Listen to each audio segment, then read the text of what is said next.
Boa tarde, pessoal. Eu sou Roberta, do Filósofas na Rede. Vocês estão me ouvindo?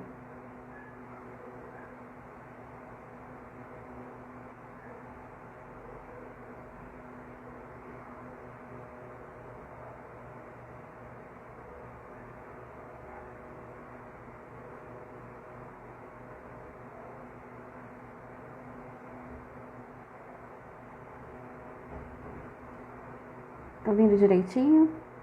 Hoje nós vamos ter uma conversa com a professora Débora Fófano sobre o ensino de filosofia em tempos de Covid. Eu vou estar só fixando aqui o título da nossa live e a gente começa no nosso...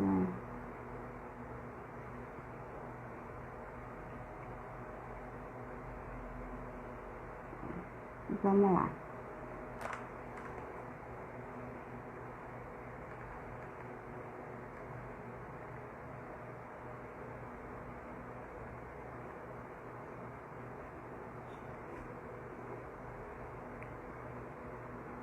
Deixa eu só ver a Débora.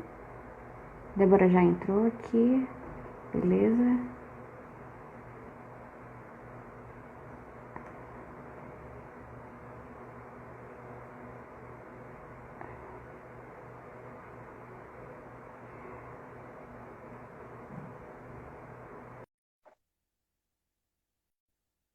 Vamos agora esperar um pouquinho a Débora entrar, para a gente dar início à nossa conversa de hoje com a professora Débora Fofano.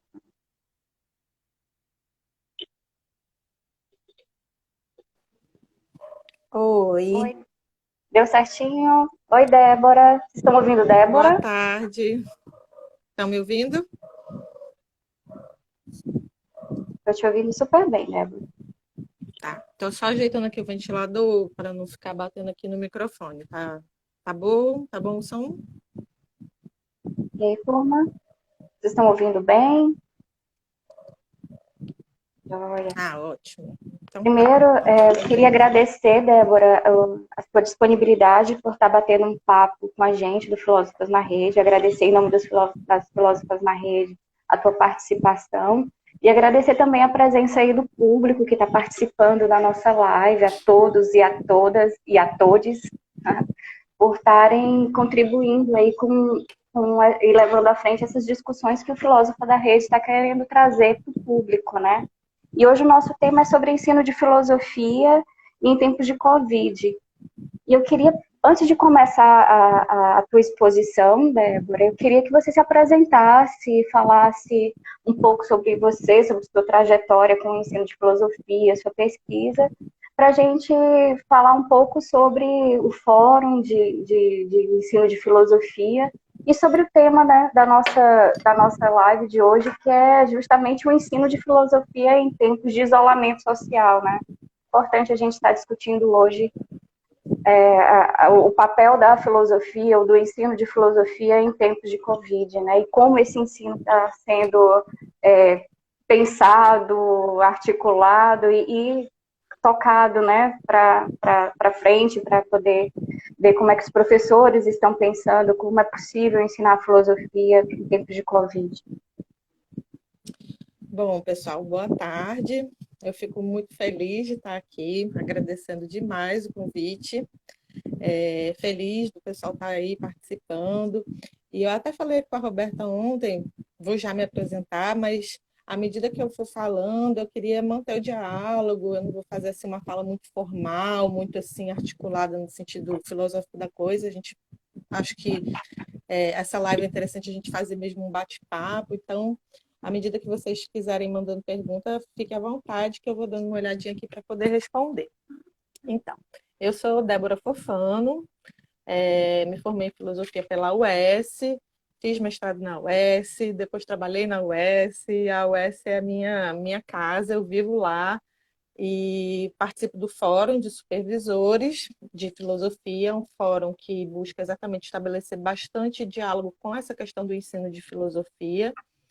E atualmente eu estou fazendo um doutorado em educação na linha de pesquisa sobre filosofia e sociologia da educação.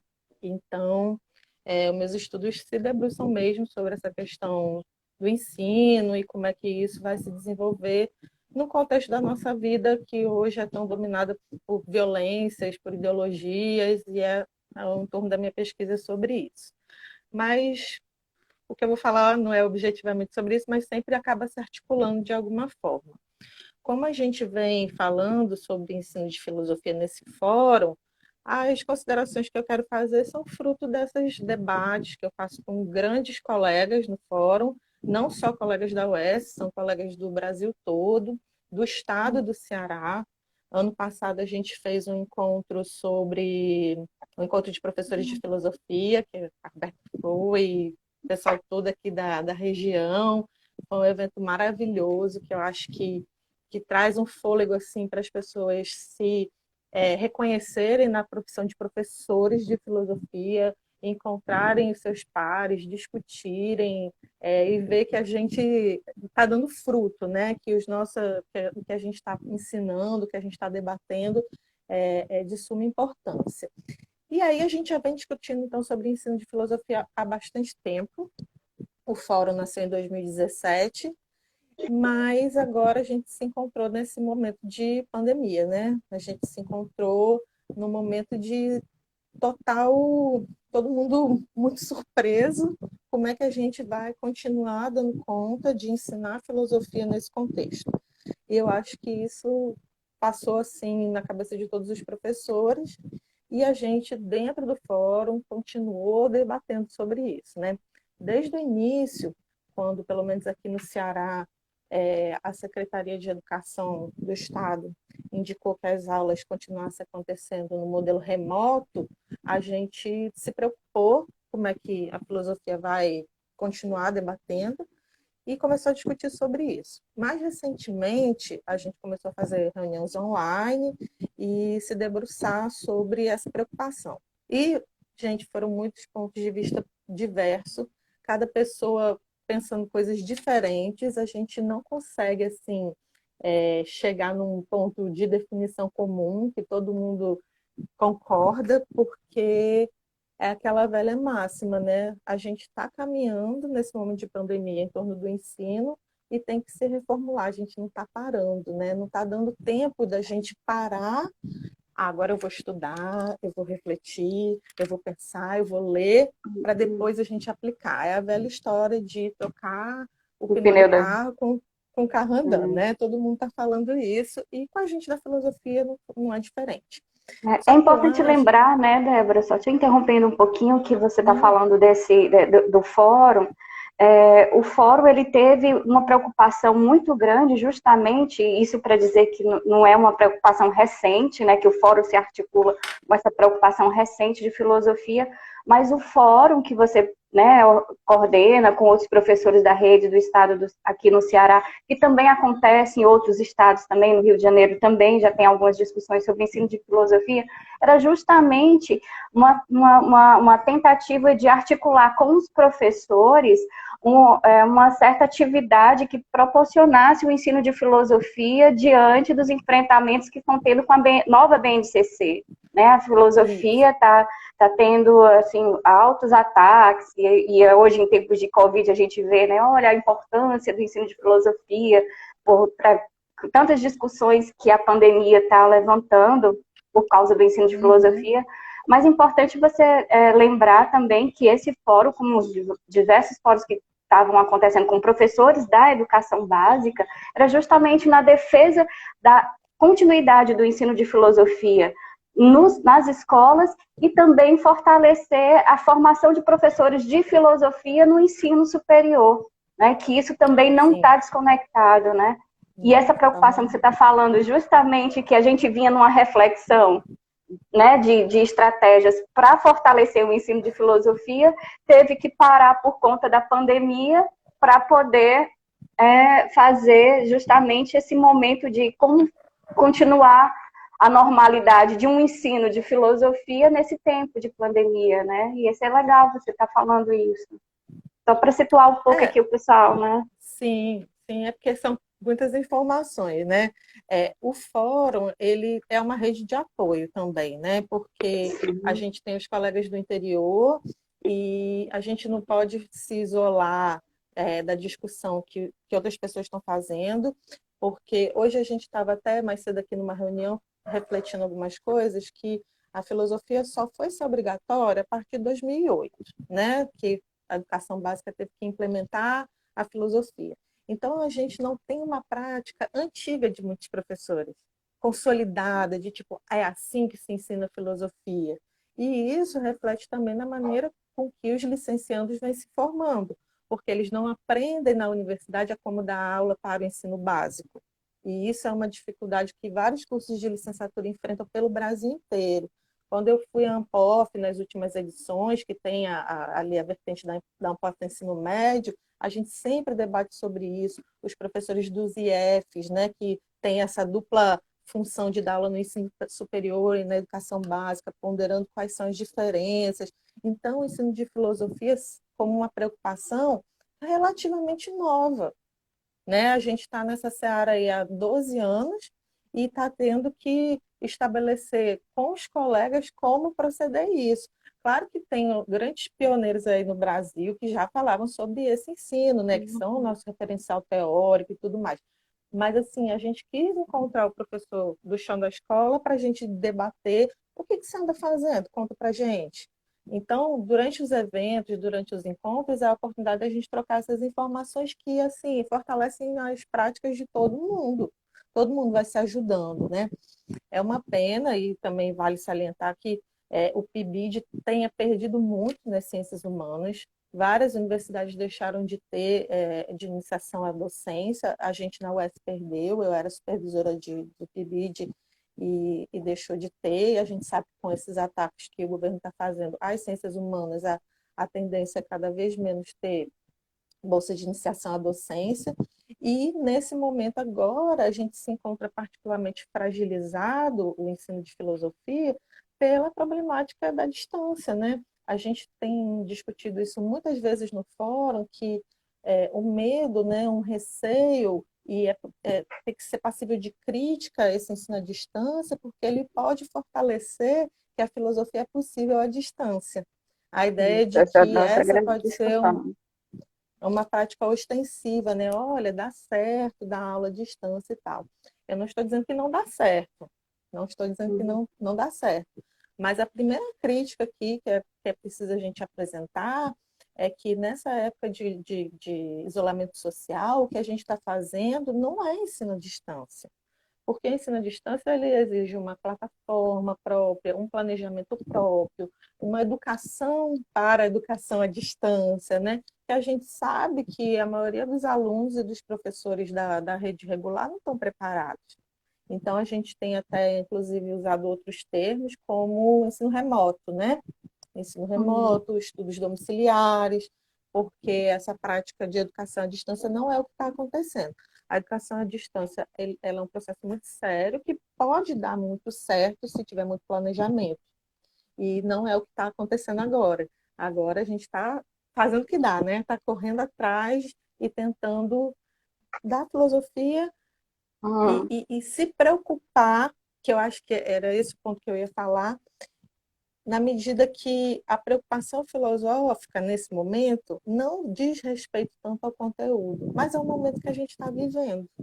Como é que a gente Sim. ultrapassa para os conteúdos propriamente filosóficos, sem levar em consideração o nosso entorno, a questão do próprio isolamento, a questão da vida, a questão da morte que está nos rondando e várias outras questões inquietantes existenciais que a filosofia traz, e aí a gente está, às vezes, passando um pouco por cima disso para poder estabelecer um ensino remoto.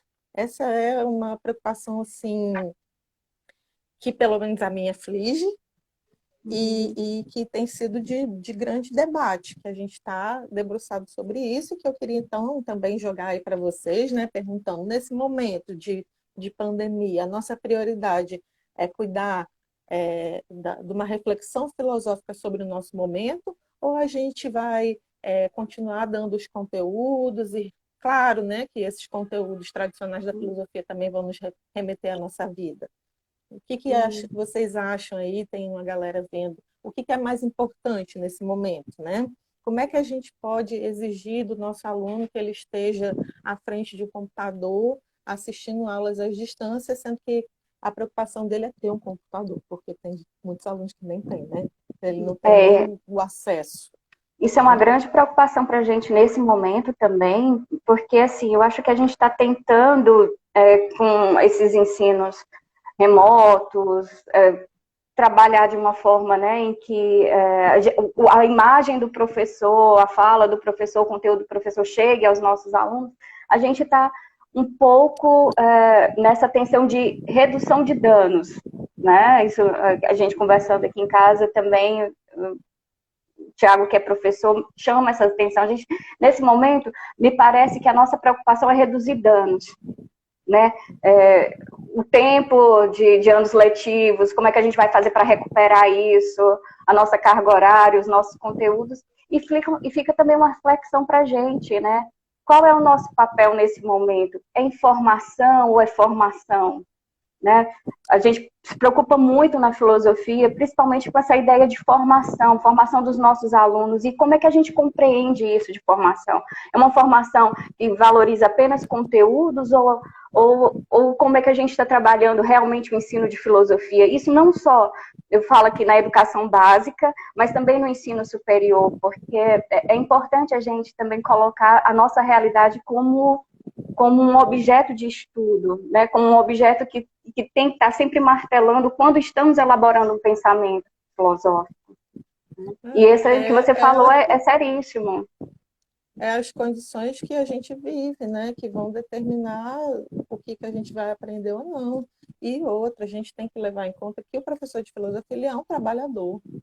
Ele é um trabalhador nesse momento que está sendo afetado por uma série de circunstâncias. Como é que ele pode realizar esse trabalho do ensino de filosofia?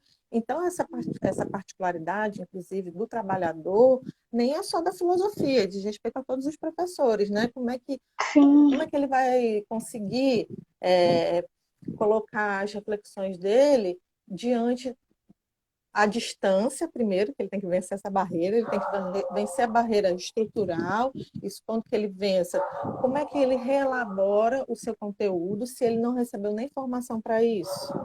Porque a maioria dos nossos professores, ela não estava preparada para dar aula à distância ou remotamente, como a gente está falando aqui. Ele não teve formação para isso. Então, é como se agora ele tivesse que elaborar o seu próprio material, sem as condições previamente dadas. Tem professores que a gente sabe que não têm afinidade com tecnologia, porque ele também, isso não era uma condição de pré-existência dele como professor, então ele não tem facilidade com esse uso da tecnologia, então ele vai atrás disso, ele se esforça, ele expõe a sua casa, ele expõe a sua vida através desse conteúdo digital, sendo que muitas vezes ele nem conseguiu refletir se era exatamente isso que ele gostaria de fazer, né? Então, temos várias realidades, por exemplo, de colegas que falam, olha, eu não me sinto à vontade com aulas online, eu não me sinto à vontade de me expor, eu vou mandar um conteúdo de um texto e vou encaminhar aqui a leitura, vou mandar um vídeo e vou pedir um exercício. E aí ele vai, assim, experimentando e moldando isso e se reformulando como trabalhador. Só que ele não tem, assim, e não é culpa dele, né, obviamente, não ter o subsídio necessário para poder produzir isso. A gente, como professor, é muito pesquisador, então, lógico que a gente vai atrás, né? A gente acaba querendo se informar e tal, mas isso às vezes não é suficiente. Então, a questão que eu quero chegar aqui é que a gente, nesse momento, enquanto trabalhador, a gente nunca foi tão explorado, né? Porque a gente está dando aqui a nossa internet, a nossa vida, o nosso tempo, o nosso desgaste, a nossa preocupação emocional, tudo aquilo que a gente tem dentro de si, enquanto professor, está sendo elevado à sua máxima potência para que a gente realize a nossa atividade a contento, né? E a nossa própria cobrança, né? A sua autocobrança de dar conta disso, tem adoentado mais ainda os professores. E no caso dos filósofos que envolvem nisso tudo a sua própria prática, é uma angústia crescente que eu vejo entre os colegas. Então, o que a gente está fazendo aqui hoje, Roberta, é assim um alívio, né, para a gente compartilhar o que eu estou passando, o que você está passando, o que os outros colegas estão passando, e dizer para todo mundo, gente, não está sendo fácil, não. E olha que eu, particularmente, estou de licença, né, gente? Desculpa, né? Estou falando aqui, mas eu estou de licença para estudo doutorado. Eu estou acompanhando os colegas e eu estou dando aula nas escolas particulares. Continuo na escola particular. Então, eu não estou vivendo nem 90% do desgaste que os meus colegas estão vivendo nesse momento. Mas, né, esse momento de empatia, de compreensão, de estudar sobre isso, leva a gente a pensar muito sobre quais os caminhos, o que a gente tem que fazer nesse momento. Débora, só para colocar mais um pouquinho aí da tua discussão, a gente tem duas observações aqui do público que está nos acompanhando. Eu tô vendo. A Cídia Holanda e a Karina têm alguns apontamentos, tá? A Cídia, ela falou que realmente o ensino de filosofia tem que focar realmente na reflexão desse presente, né? E uma coisa que está chamando muita atenção dela é a questão da desigualdade, né? Como os alunos, como é que eles têm acesso também a essas informações, ou às vezes, muitas vezes os alunos também têm informações dessa realidade que são fake news, né? A gente está também tendo que trabalhar muito isso reflexivamente com os conteúdos da filosofia, trabalhar essa questão da desigualdade, né, do acesso, né, de direitos e ainda essa questão das fake news. E uma questão também que está aparecendo para a gente aqui, que a Karina está colocando, é a respeito da resolução do CNE, né? A resolução que saiu esse final de semana, né, num parecer, que de alguma forma determina que esses conteúdos que nós estamos oferecendo não presenciais podem contar como carga horária letiva, né? Em 1º de abril, o presidente da República lançou uma portaria, né, dizendo que é obrigatório que as escolas e as universidades cumpram a carga horária mínima, né, que é aí, no caso das escolas, 80 horas aulas e 200 dias letivos, 800 horas aulas e 200 dias letivos, e no ensino superior os 200 dias letivos, né? E aí fica, no caso das escolas, elas vão ter que fazer todo esse ajuste, e elas já estão fazendo, né, de aulas remotas e tudo. E aí como é que fica essa questão?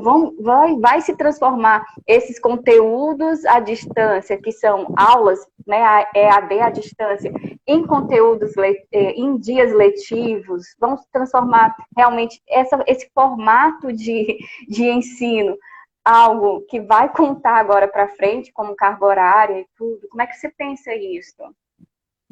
Então, olha só, deixa eu contar uma coisa aqui para vocês. Esses dias a gente lançou uma pesquisa, né? Que não é uma pesquisa científica no sentido metodológico, né? Ela é uma pesquisa, assim, de dados para a gente fazer um apanhado geral do que o professor está pensando, né? Nós somos filósofos, não temos, assim, essa característica de fazer pesquisa qualitativa, por amostragem e tal, mas a gente leu um pouco sobre isso, tentou desenvolver da melhor maneira, e não temos ainda o consolidado de dados para passar para vocês. Mas algumas das questões que vocês estão perguntando aí, que a Persídia perguntou e outras pessoas estão levantando, A Karina responder. também. A Karina também? Karina. Nem sou eu que vou responder. Eu vou dizer o que os 91 professores do estado do Ceará responderam. A gente conseguiu aí um total de 91 professores nessa última semana. Foi uma pesquisa que rodou pouco tempo, né? Uma semana. Primeiro a gente perguntou, por exemplo, se os estudantes, como é que eles reagiram à proposta de atividade remota. Se eles, assim, aderiram bem, como é que foi isso, né? E aí a gente tem um dado, assim, bastante preocupante, né? Que os alunos aderiram parcialmente ou a adesão foi muito baixa. Então, quase 90% dos professores acham a adesão dos alunos muito baixa. Não é uma adesão suficiente. E isso acaba dando uma outra resposta para a gente, porque 86% dos professores responderam que as aulas remotas não equivalem às aulas presenciais. Então, aqui, não dá para a gente ainda analisar só esses dados isoladamente, porque eles estão ligados a outros dados, mas depois a gente vai oferecer assim, um estudo mais completo dessas informações, mas já responde, já diz muita coisa do que a gente está perguntando aí para vocês. Porque se essas aulas não equivalem às aulas presenciais, será que a gente deve contabilizá-las como dia letivo, por exemplo? Dentro dessa perspectiva aí do que o CNE indica, que as portarias do Ministério da Educação indicam. E aí a gente tem mais uma resposta aqui dos professores, né? Mais de 80% acham que essas aulas devem sim fazer parte dos dias letivos, mesmo que elas não Não, equivalem, não a aula entendeu? presencial.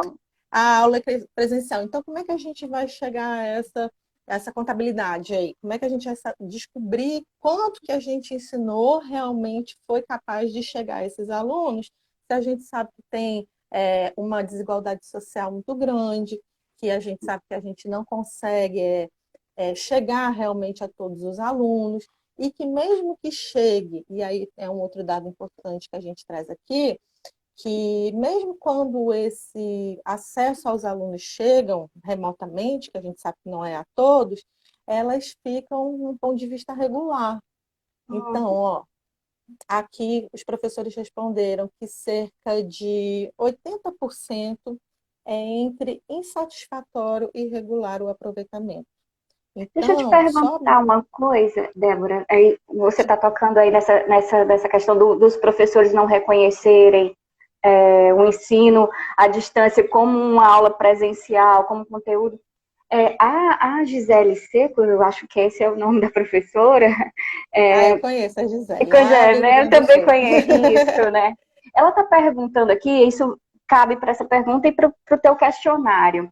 Como é que os professores estão adaptando os conteúdos das aulas para esse tipo de atividade que são remotas e pensar assim, há temas mais importantes que os professores inseriram por causa da pandemia, se existem alguns temas, se eles falaram para vocês ou se você também está incluindo alguns temas que são relativamente importantes nesse período da pandemia, nessas atividades remotas, ou se os professores estão realmente seguindo só os conteúdos dos manuais didáticos que são passados para a Pronto. escola.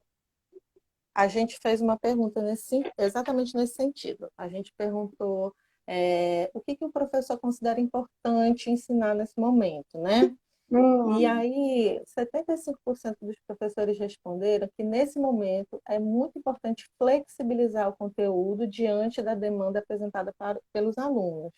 Que é preciso adaptar o conteúdo, que não dá para seguir somente o planejamento que a gente tinha feito, né? Uma pequena porcentagem só, aqui cerca de 26%, que responderam que ia ofertar o conteúdo como foi dado no planejamento. Então, flexibilizar e abordar as preocupações com a vida diante da pandemia. Também foi uma resposta que a gente encontrou bastante repercussão entre os professores. Abordar a situação que eles estão vivendo, e aí, nesse sentido, a gente discutiu que é muito importante, assim, a aula remota, porque ela mantém um paralelo com as nossas preocupações de vida, ela mantém uma rotina para o aluno, ela mantém um contato com os colegas, mesmo que remoto, ela consegue fazer com que a gente se encontre de alguma maneira, né? E encontre apoio nos outros. Então, nem sempre o conteúdo vai ser o mais relevante nesse momento, mas sim a preocupação que ele está trazendo à sua vida e tudo mais. E quanto à adaptação, né, como é que a gente está fazendo para adaptar, eu, particularmente, uso livro de filosofia, então a gente consegue debater algumas coisas através do livro, o aluno lê, eu tenho mandado muitos vídeos e a gente se encontra presencialmente para debater. Mas isso é no caso dos alunos do Fundamental 2, que eu dou aula, né? E é uma escola que tem muito apoio, é uma escola que as famílias apoiam, então não dá para tirar o que eu estou fazendo como a regra, né? Mas eu escuto muitos colegas falando, né, que tem, principalmente nas escolas do estado, feito a indicação de material pela internet, como vídeos, e passa também a leitura e espera receber pela plataforma que o governo do estado oferece, né? Que é o aluno online e agora também o uso do Google Classroom, né? Então, o governo do estado investiu aí nesse suporte estrutural para que os professores conseguissem atingir. Mas mesmo assim, colocando aí o que a Persídia falou, a gente sabe que os professores reconhecem que esse tipo de ensino ele é excludente. Os professores têm Sim, um é nesse reconhecimento de ponto que é importante a gente é, tocar na exclusão, né? ele não consegue atingir todo mundo. Estou querendo achar aqui, ó.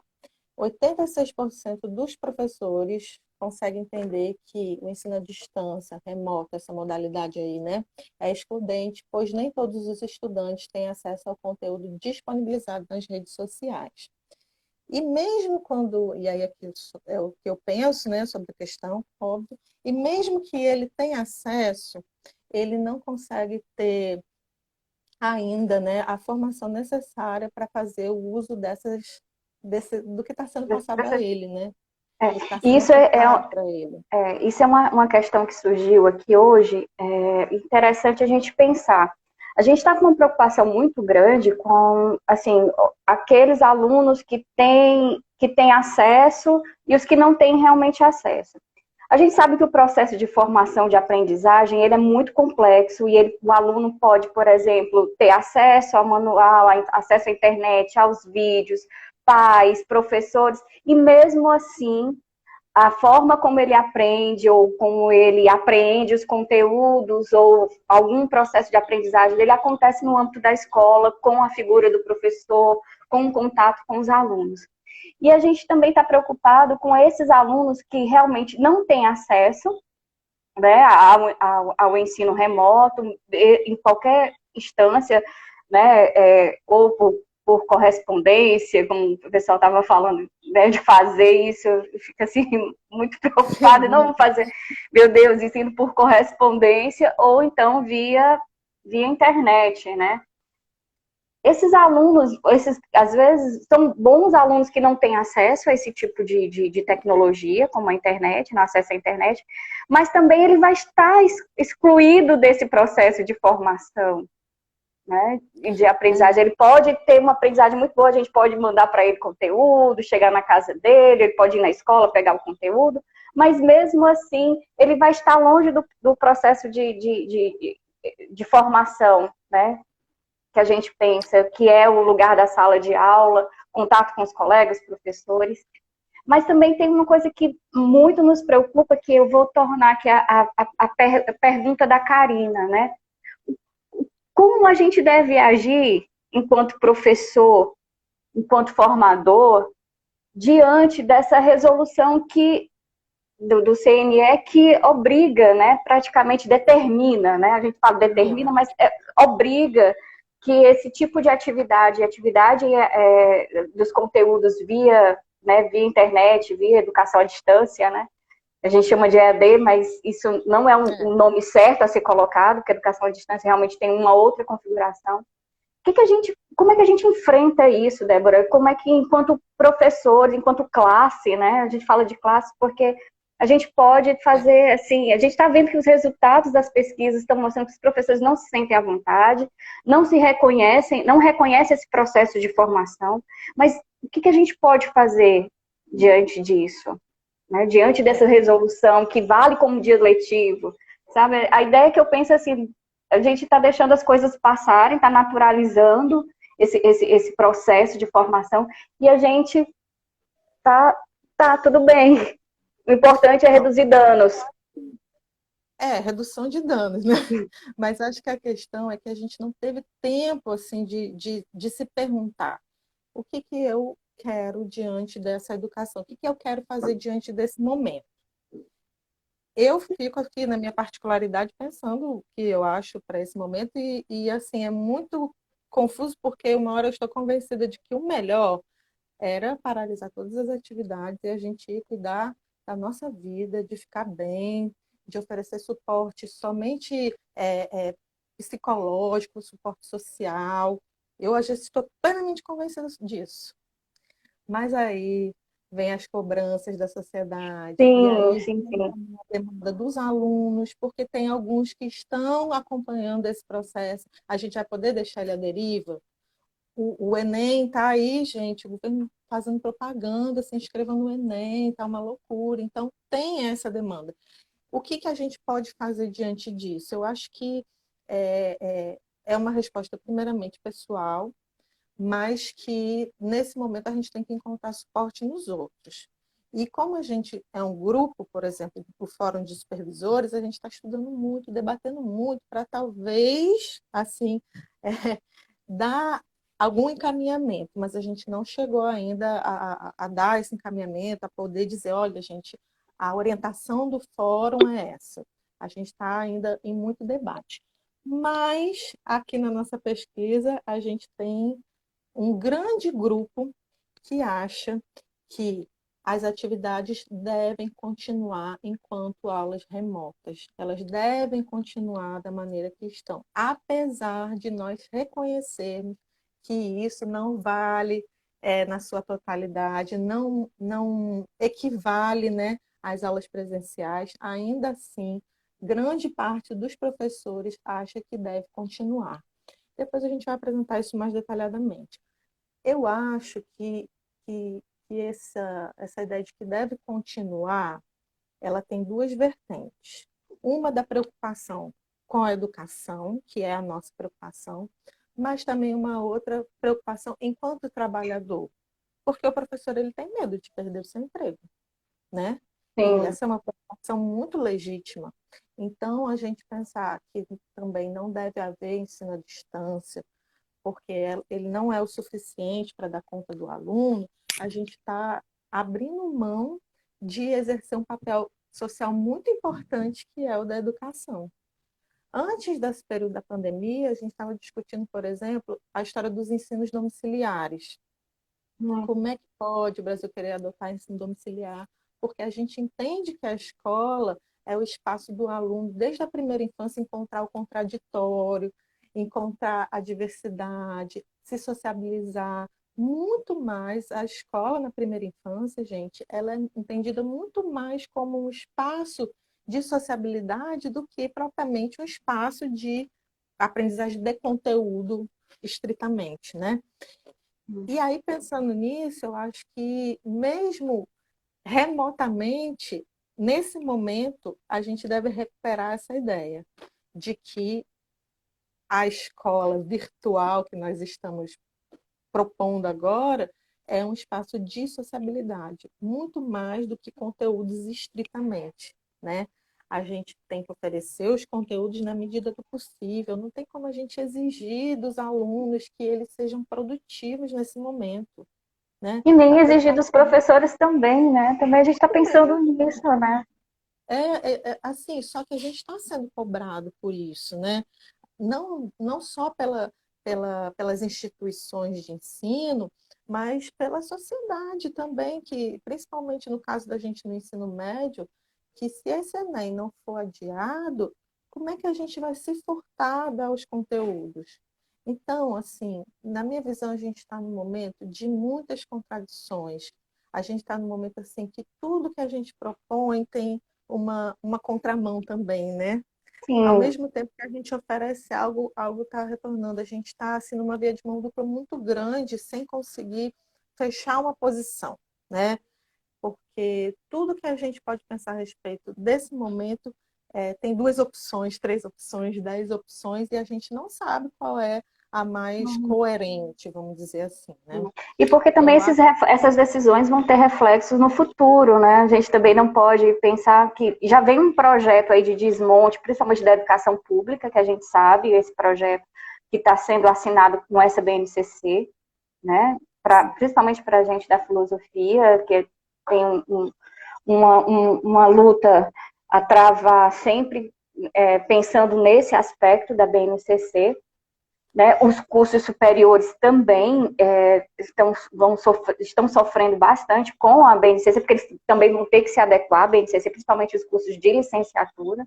E os cursos de bacharelado estão sofrendo também, porque agora não vão ter um investimento para pesquisa, para investimento mesmo de estudos, não tem mais PIBIC e o PIBID também, né, já está, de alguma forma, né, escasso, Prejudicado. né, prejudicado com esse teto de gastos que tem que ter com a educação, e algumas áreas devem ter mais, receber mais incentivo em tempo de investimento.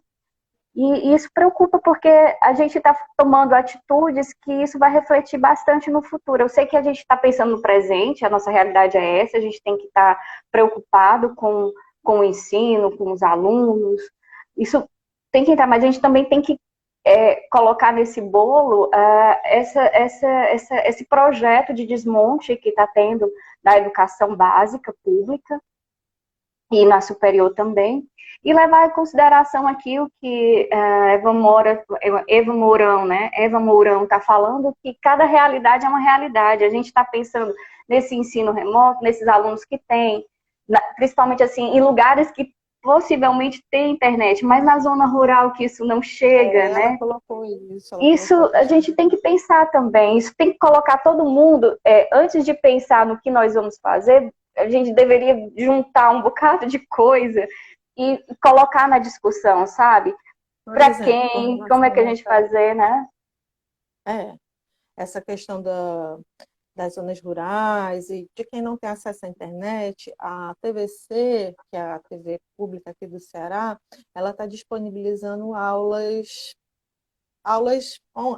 virtuais, né, um conteúdo virtual que passa na televisão preparando para o Enem, porque seria uma forma de democratizar um pouco mais esse Sim. ensino, que não estaria só vinculado à questão da internet, né? Seria uma forma de passar aqui para todo mundo.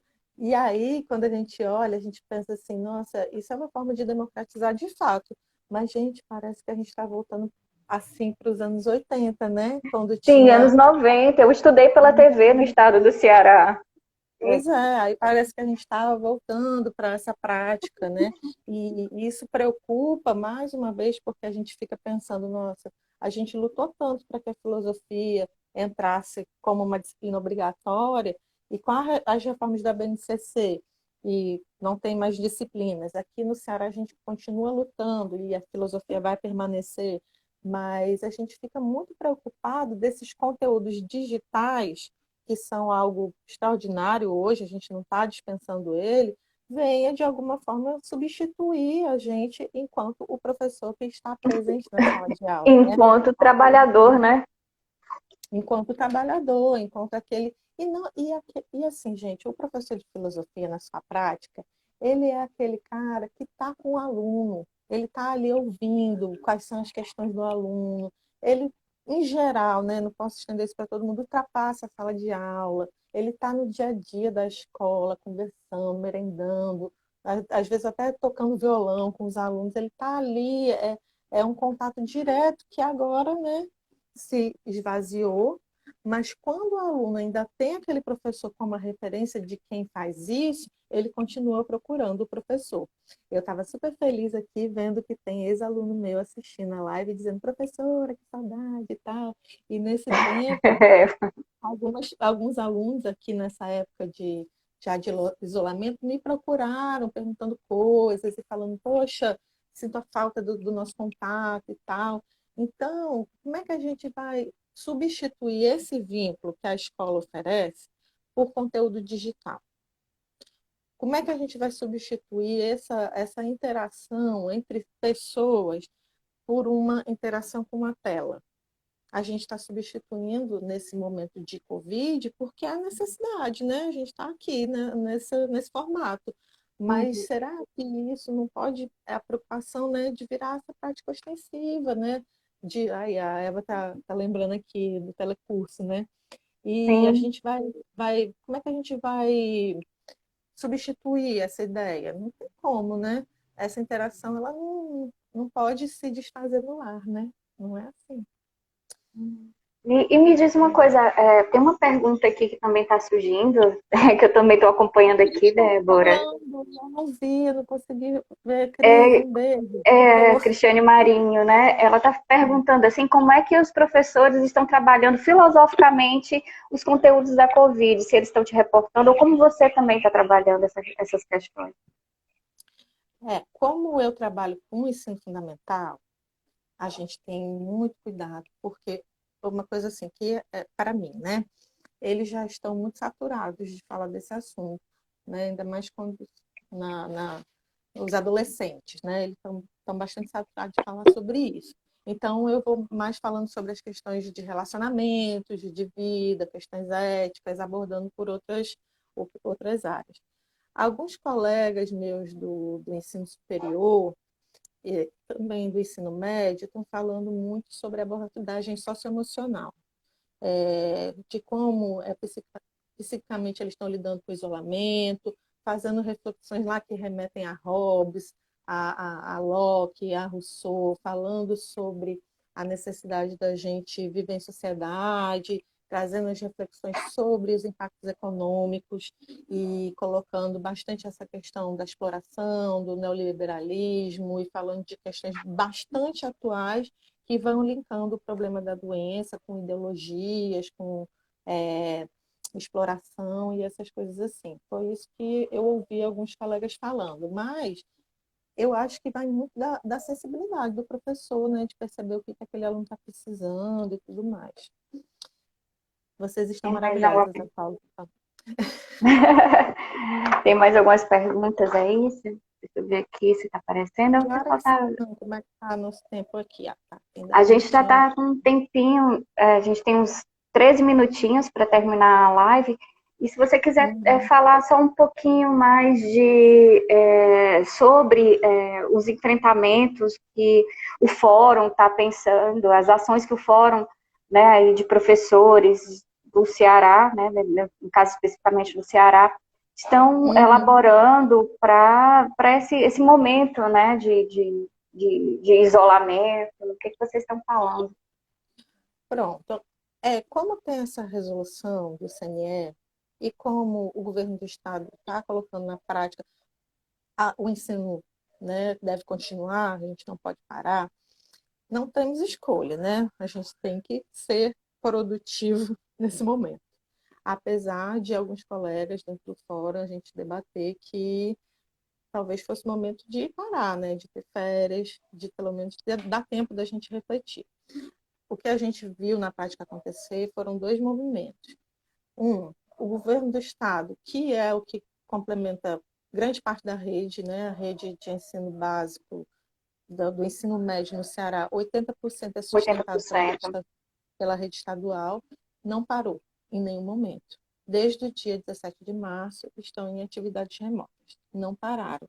Os professores foram realmente aprendendo aí no caminho e estão seguindo em frente.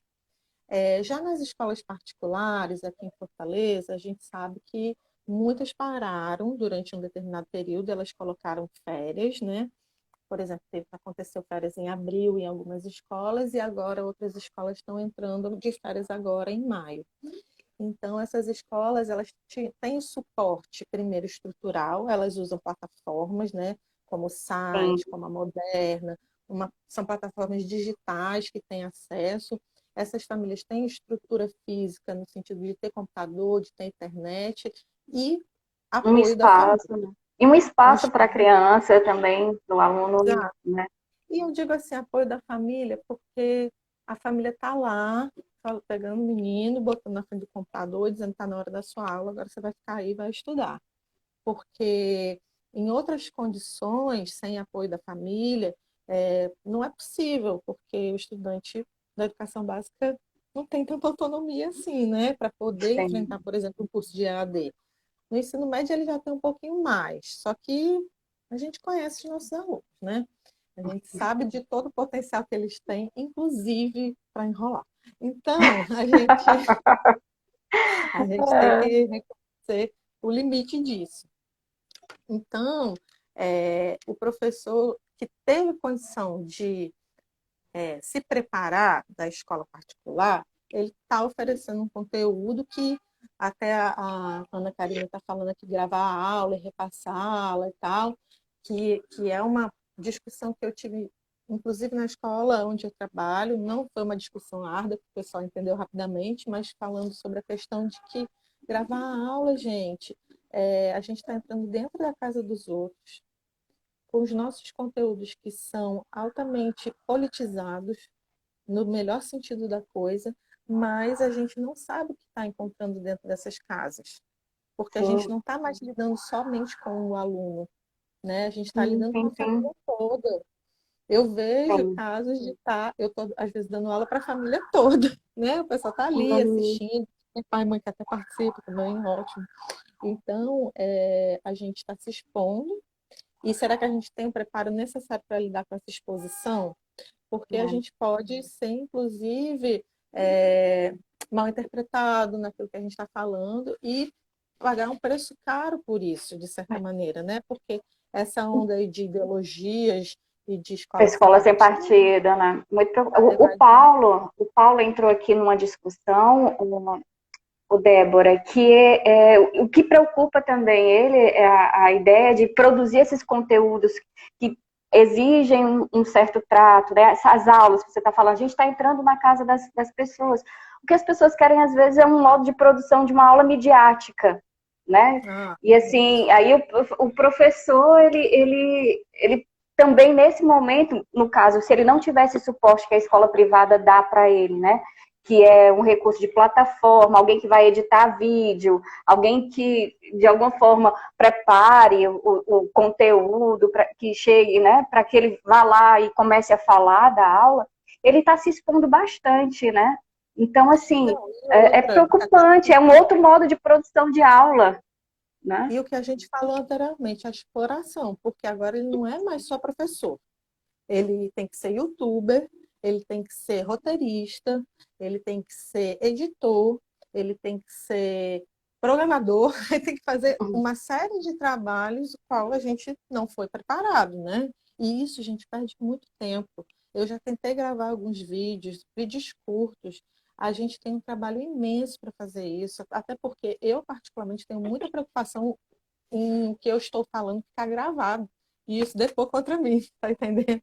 Então a gente tem que ter assim uma preocupação muito mais exagerada quando a gente está falando de conteúdo digital.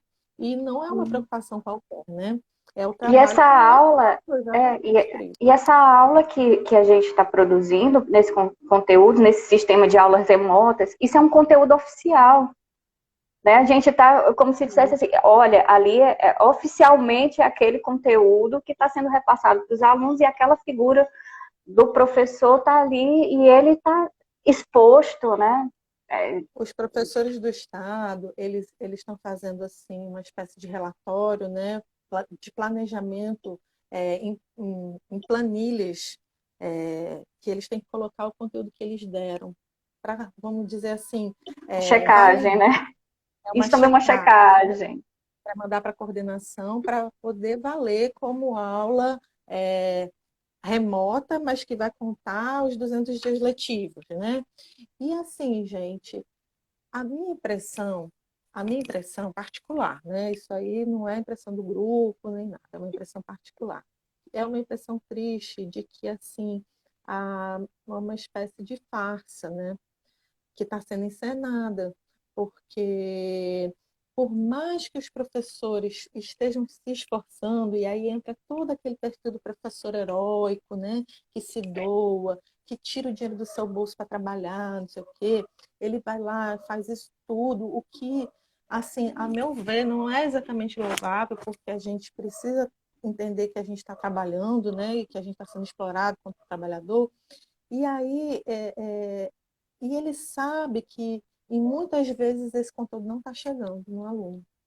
Não chega por conta da falta de estrutura física, né, como internet, celular, computador, e mesmo quando chega, não chega como uma informação completa, né, que o aluno vai tirar a dúvida, que ele vai refletir, que ele vai participar, que ele vai fazer, que ele vai interagir com aquilo, que vai sedimentar o conhecimento ali, tá entendendo?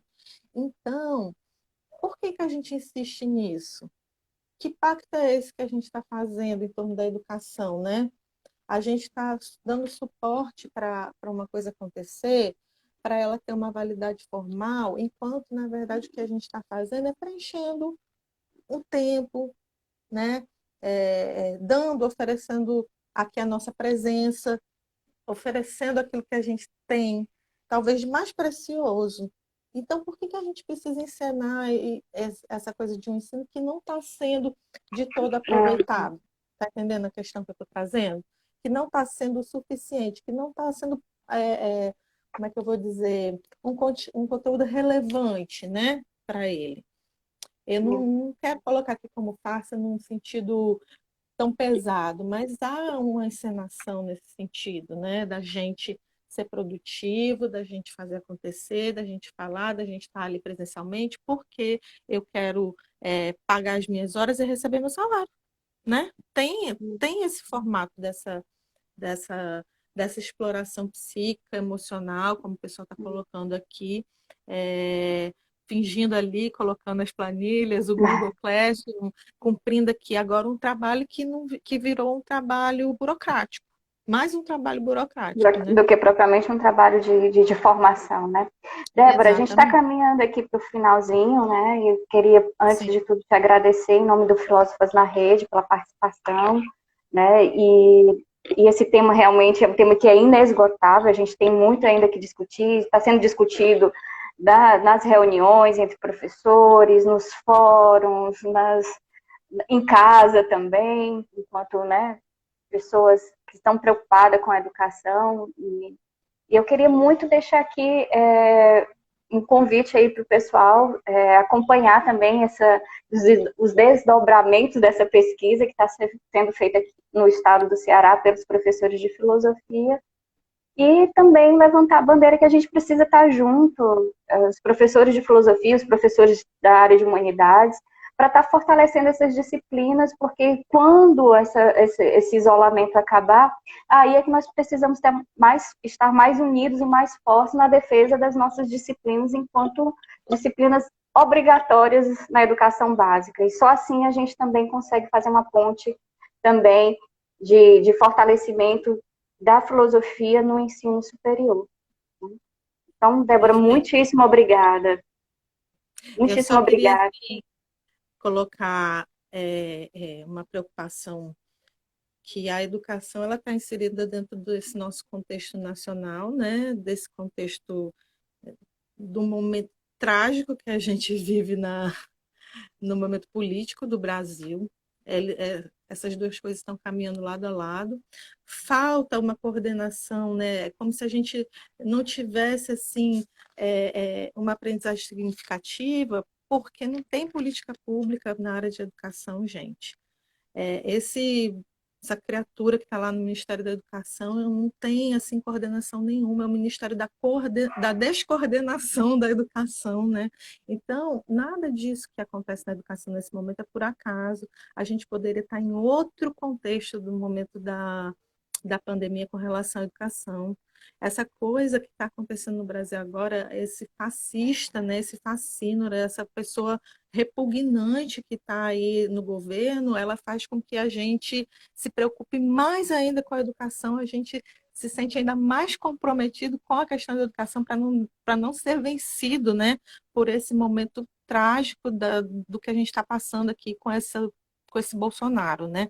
Então, a partir do momento que a gente tem um comprometimento com uma educação verdadeira, uma educação que a gente consegue reconhecer os nossos pares, os nossos colegas, enquanto classe, né, enquanto luta política engajada, eu particularmente uma luta feminista de esquerda, uma luta marxista também, e tudo isso que a gente precisa para se colocar enquanto uma posição segura, uma posição determinada contra esse governo fascista. Então, a educação ela tem um caminho longo, longo, para além de tudo, para enfrentar, né?